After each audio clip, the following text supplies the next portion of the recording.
시청자분들, 구독자분들 반갑습니다. 인디아나 존스 탁 이주 전문가입니다. 자, 오늘 7월 8일 화요일입니다. 트럼프 상호관세 서한을 우리나라에도 보냈습니다. 25% 상호관세 얘기가 나왔는데요. 참 이것 때문에 걱정들 많으실 겁니다. 근데 오늘 시장 자체는 그럼에도 불구하고 상승이 나왔는데 어쨌든 이 불확실성이 해소된 건 아닙니다. 지금 트럼프 대통령의 상호 관세 서한 25%짜리 이게 지금 좀 되게 애매해요. 지금 많은 해석이 난무한데 일단 자동차라 25%는 상호 관세와 별개입니다. 별개로 지금 관세가 부과된 상황이고요. 이게 사실은 그 4월 3일이었나? 이때 섹션 232에 따른 25% 부과입니다. 근데 이거는 지금 많은 분들이 그러면 여기 자동차 25%에다가 상호관세 플러스 25% 더해져서 자동차 50% 관세 아니냐 이 얘기가 많으신데 아직 트럼프에서 공식적으로 백악관에서 공식적으로 트럼프 대통령이나 이 상호관세와 섹션 232에 대한 더블 중복 부과 이런 거에 대한 공식적인 언급은 없습니다. 그래서 제가 봤을 때는 이 부분은 아직까지는 걱정할 게 아닌데 가능성에 대한 부분이 지금 얘기가 나오고 있다라는 점 보시면 되겠고요. 그 다음에 이제 철강이랑 알루미늄인데 여기도 마찬가지입니다. 여기 이미 50% 관세가 되어 있죠. 근데 여기서 만약에 상호관세 25% 더해지면 75% 아니냐 이겁니다. 그래서 일단은 지금 상호관세는 철강 알루미늄이라던가 자동차 이런 특별 산업에 대한 어떤 다른 제품군에 대한 관세가 이미 정해져 있는 관세에 추가적으로 부과되는 것이 아니라 지금 관세가 처리가 안 된 것들에 대해서 아마 적용될 가능성이 높다. 근데 뭐 또 모르죠. 말을 어떻게 바꿀지 모르기 때문에 일단 지금 상호관세 후폭풍은 정말 굉장히 큰 상황이다. 이렇게 좀 말씀을 드리겠고요. 그 다음에 지금 이런 관세 리스크 속에서 삼성전자 잠정 실적이 충격적이었습니다. 일단 영업이익이 5조가 안 되는 4조 6천억 정도였고요. 그 다음에 파운드리 적자가 2조. 아마 그래서 그런 컨센상에 지금 들어간 부분은 제가 봤을 때는 이 파운드리 적자에 대해서 예상하지 못했던 것 같아요. 그러면서 컨센을 하회하는 어닝 쇼크가 나왔습니다. 그럼에도 불구하고 삼성전자 자사주 매입 공시 이게 사실은 삼성전자 주가를 좀 끌어올렸다 이렇게 볼 수 있겠고요. 보면은 자사주 매입 자체가 3조 9천억 원이기 때문에 이거는 원래 작년부터 추진을 해왔어요. 그래서 이러한 자사주 매입에 대한 부분들이 뉴스가 나오면서 어닝 쇼크에 대한 부분들이 좀 상쇄되는 그런 흐름이 나왔다. 이렇게 볼 수 있겠습니다. 자, 그래서 오늘 중요한 거는 결국에는 이 상호관세 리스크를 피해갈 만한 섹터가 뭐냐. 네, 제가 이거는 지난주부터 계속 말씀드리고 있는데 대표적으로 미국의 생산시설 가지고 있는 기업들입니다. 그리고 산업입니다. 네, 저는 이쪽으로 당분간 집중하시는 게 좋을 것 같고요. 대표적으로 전력기기 중에 HD 현대 일렉트릭, 조성중공업이 있습니다. 제가 이건 누누이 말씀드렸죠. 오늘 약간 종합적인 정리라고 보시면 될 것 같습니다. HD 현대 일렉트릭인데 지금 이미 좀 조정을 받았죠. 오히려 저는 기회가 아니냐, 저가 매수에 좀 기회가 아니냐 이렇게 생각을 하고 있거든요. 지금 오히려 이렇게 조정을 먼저 받은 게 더 좋다. 그러면 만약에 이 관세에 대한 리스크가 커지면은 결국에는 지금 현대일렉트릭은 미국 공장에서 자체 조달이 가능할 정도로 지금 이미 잘 되어 있어요. 효성중업도 마찬가지입니다. 그렇기 때문에 저는 오히려 만약에 관세 리스크가 고민이 된다 하시는 분들은 오히려 지금 효성중공업이나 H현대일렉트릭 보시면 좋겠고, 효성중공업은 사실 조동도 거의 없어요. 예, 그렇기 때문에 충분히 저는 공략해 볼 수 있다, 이렇게 말씀드리겠고, 일단은 딱 관세 리스크만 피해갈 수 있는 섹터 그리고 종목에 대해서 얘기하는 겁니다. 그다음 화장품입니다. 화장품은 역시나 ODM, 코스맥스랑 한국콜마가 될 것 같아요. 물론 코스메카 코리아 뭐 이런 데도 있지만 저는 이 대장 두 개를 보시는 게 좋을 것 같고요. 자, 코스맥스랑 한국콜마입니다. 역시나 지금 좀 공교롭게 시장 최근에 하락하면서 이 화장품 전력기기 다 조정을 약간 받았어요. 그래서 코스맥스도 아까 현대일렉트릭이랑 효성중공업처럼 마찬가지로 조정을 받은 상태이기 때문에 저는 충분히 공략해 볼 수 있다라고 생각하고 있고요. 한국콜마도 마찬가지입니다. 한국콜마도 하나오션이 나왔네요. 한국콜마도 마찬가지예요. 자, 한국콜마는 오히려 더 힘이 좋습니다. 그래서 이 관세를 피해갈 수 있는 섹터 두 종목은 가져가시는 게 좋을 것 같아요. 일단 당분간은. 근데 또 이게 어떻게 될지 모릅니다. 8월 1일 날 이게 지금 많이 또 바뀔 수도 있어요. 그러니까 무슨 말이냐면 뭐 좋은 내용을 가지고 합의할 수 있다라고 했지만 뭐 트럼프 기분이 나빠가지고 뭐 그냥 부결해버릴 수도 있습니다. 물론 잘 해결될 수도 있겠지만 항상 불확실성이 있다라는 점. 그래서 7월달 한 달 동안은 오히려 실적이 잘 나오거나 관세에 대한 리스크를 피할 수 있는 쪽 보시는 게 좋을 것 같고요. 그 다음에 이제 관세 리스크 피할 수 있는 게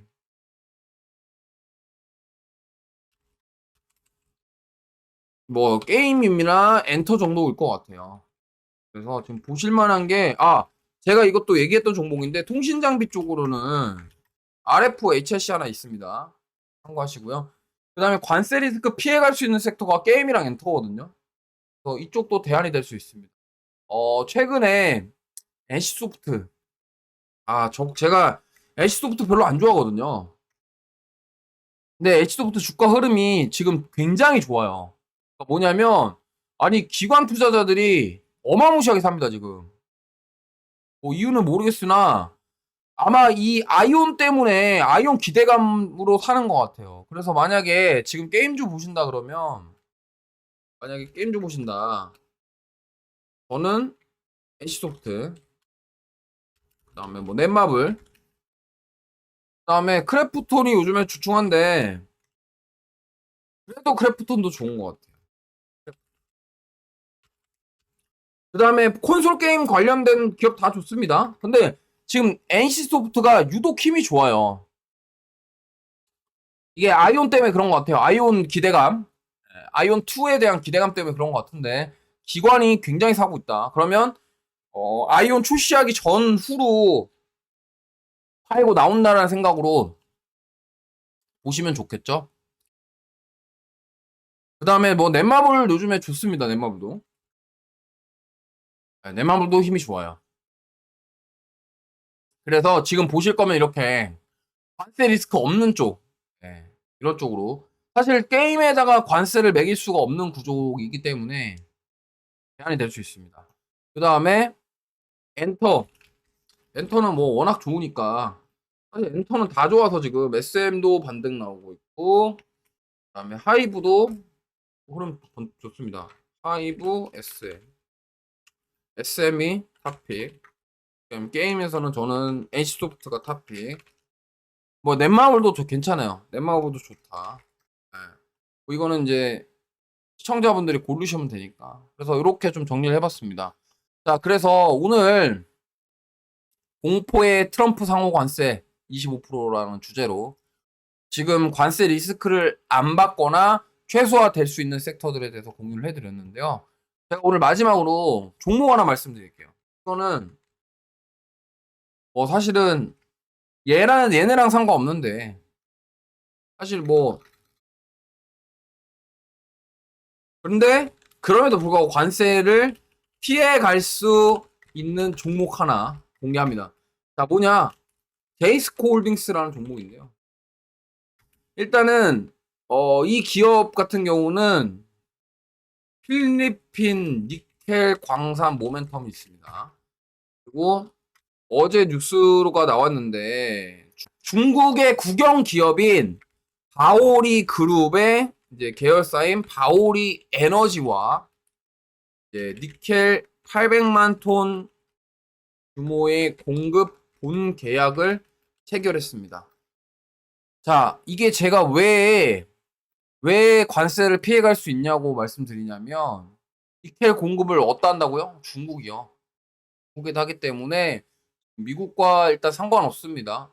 뭐 사실 트럼프 대통령이 얘기한 거는 우회해서 미국으로 들어가는 거에 대한 추가 관세였는데 여기서 지금 니켈 공급하는데 이걸 가지고 뭐 관세에 대한 부분들이 반영되기는 쉽지 않을 것 같습니다.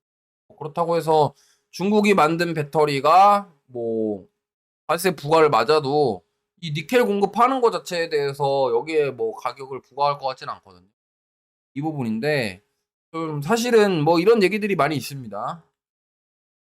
광산 뭐 이런 거 약간 허무맹랑 아니냐 뭐 이렇게 볼 수 있는데 일단 이 제이스코 홀딩스가 3년 전부터 이거를 필리핀 니켈 광산 계속 얘기를 했었습니다. 얘기를 했고 관련해서 기사나 뉴스 영상들이 굉장히 많이 나왔었어요.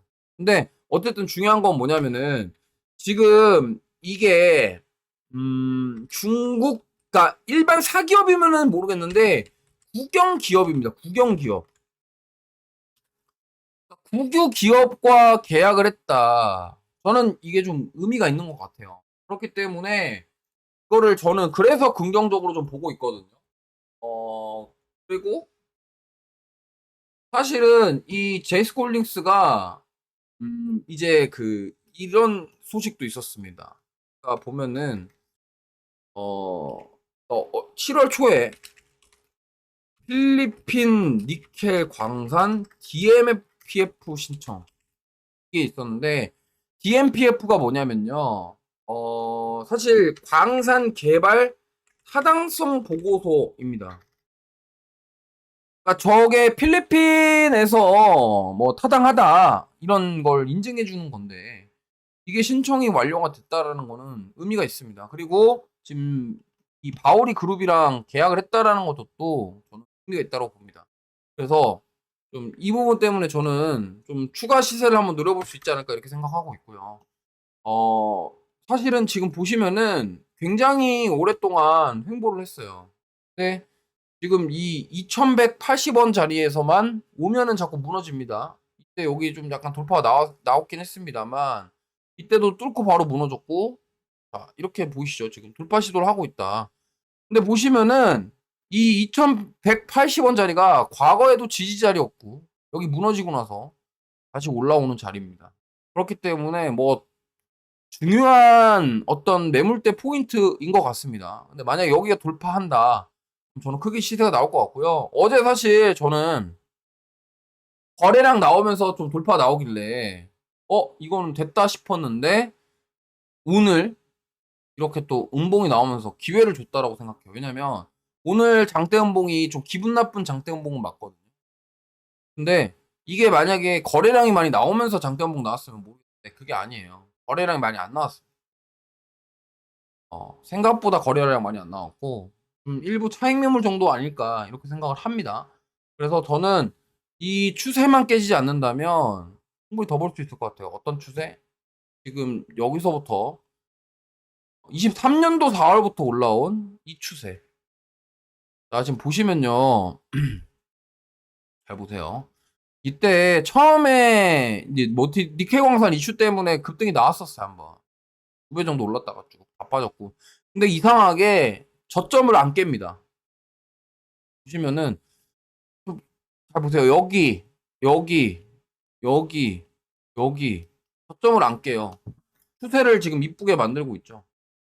그 다음에 보시면은 이거를 조금 이렇게 수평하게 이동하면은 물론 이런 채널 형태로 만들어지는 건 아니지만 이걸 좀 연장해 보면 이런 식으로도 우리가 좀 볼 수 있어요. 이러한 채널 형태 상승이 아니냐 뭐 이렇게도 우리가 볼 수 있거든요.